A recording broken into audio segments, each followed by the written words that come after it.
Yo, what's up, everybody? I hope you're all doing great. All right. So, just for your information, is that I've been working with Swala Safaris. Swala Safaris is the tour guide company located in Arusha, Tanzania, and they have been doing a wonderful job, taking care of the tourists, taking them around.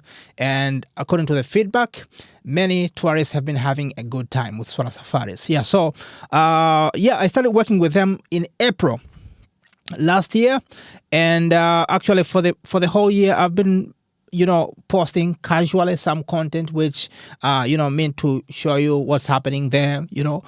But this year I'm hoping to start discussing some topics which are meant to promote tourism by increasing awareness about Tanzania, telling you about the company itself, Swala Safaris, and the services they give, about different sites, but also about different topics that should be very critical to tourists who are arriving in Tanzania. Yeah, so today will be the first day where I'm going to discuss a very interesting topic, very interesting. So chill for the moment. Yeah, but before I jump into the discussion, I want to give a shout out to Talent Hub Eastern Finland for giving me access to this podcast room. Yeah, Talent Hub have been showing a great support to my works. Yeah, and I would really love to appreciate particularly Marco, Pietila, and of course other colleagues who have been showing me a great support. And based on this, actually, I'm also looking forward to start supporting or promoting tourism in Kuopio. I've started engaging in some discussions and some conversation with some people, but I'm yet to reach to a point where I can announce officially that now I'm starting to promote tourism in Kuopio. But stay tuned for that. Okay, so let's jump to our discussion. The topic I wanted to discuss today is it safe for tourists to come in Tanzania? Or is Tanzania safe for foreigners? Is it safe for foreigners? That's what I want to discuss. And this has been a topic of concern, especially after what happened in Tanzania in October 29th to 30th, of course, to November 1st. And of course, for the period of the whole week.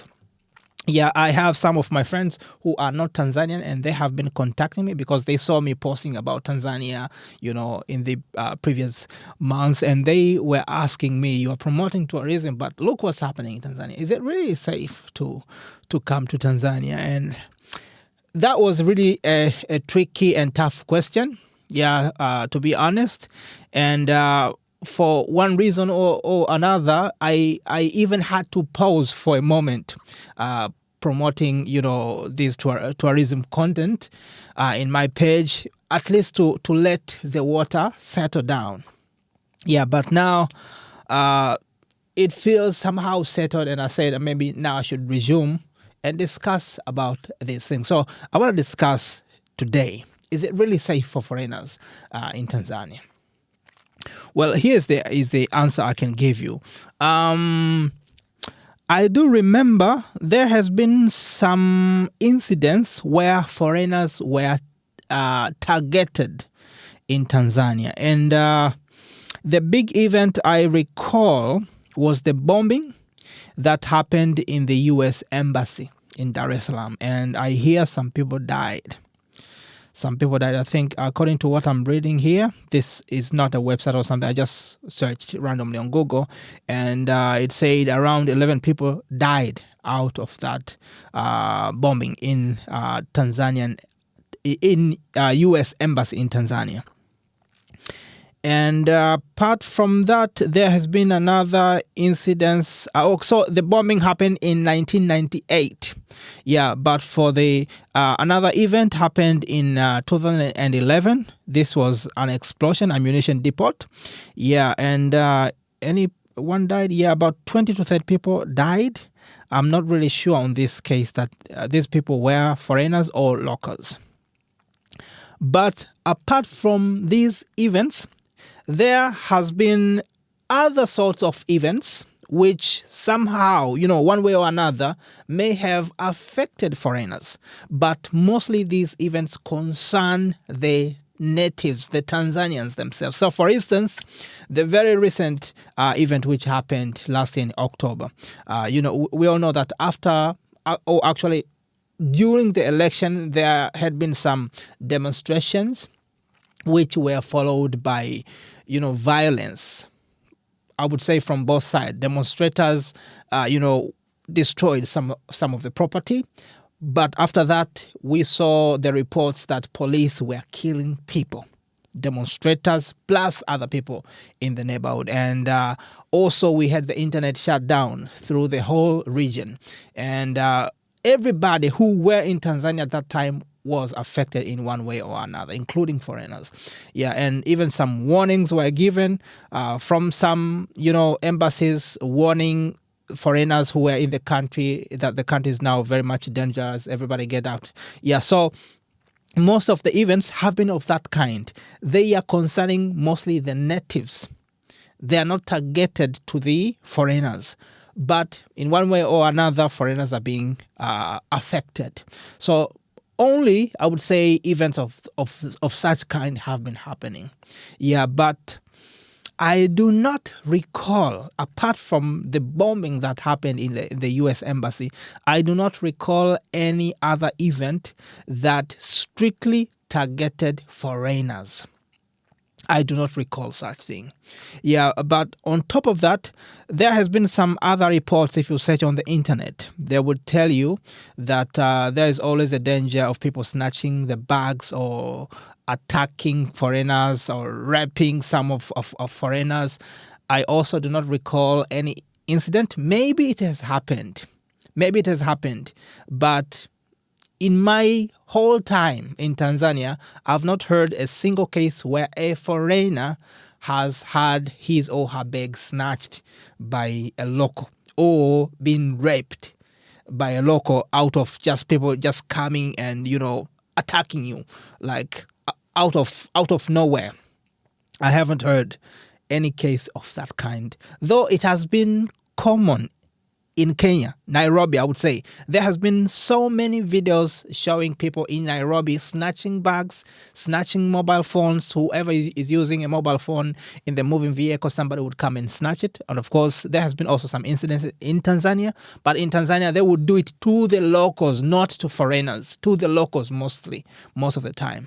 Yeah, but in Kenya, I don't know. I can't speak for Kenyans, but I would say Kenya has been more popular for such incidences, except that when posting on social media, they would add hashtag Tanzania, they would add hashtag Dar es Salaam, they would add hashtag Nairobi, they would add hashtag Kenya. So you can hardly tell where is this video really from if you can just, glaze over quickly. Until when you go into detail, then you would know that this video is particularly from Nairobi, Kenya. Yeah, but for Tanzania, I would say not so much. There has been incidences like that, but most of the time they involve the locals themselves. You know what I'm saying? Yeah, but however, I will tell you one thing which should be of concern. You should know as a foreigner. And I can say this is some sort of a misconception. Yeah, I would say a good number of people in Tanzania do believe that every white person is very rich. If you are white, you are rich. You've got plenty of money. You've got plenty of property. That's the belief from the very good number of people. Actually, there are some people who know it as it is, like, even some white people can be poor as well. But there is a good number of people who believe that every white person should be rich.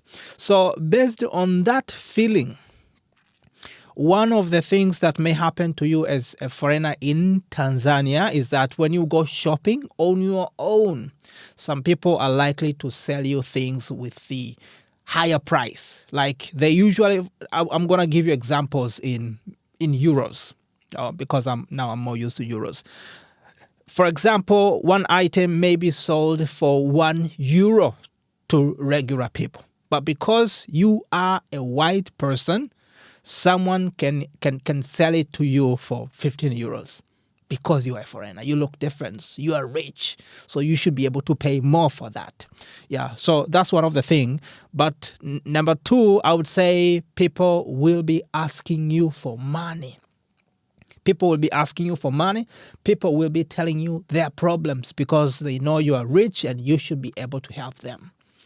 Yeah, and in relation to that, also many people, I would say a good number of people, not everybody, but a good number of people do believe that all white people are so kind. If you tell them your problems, they will help you indefinitely, unconditionally. That is also another misconception. So they will be telling you their problems, hoping that you would somehow, magically help them. Not magically, they know you can do it. It's within your ability.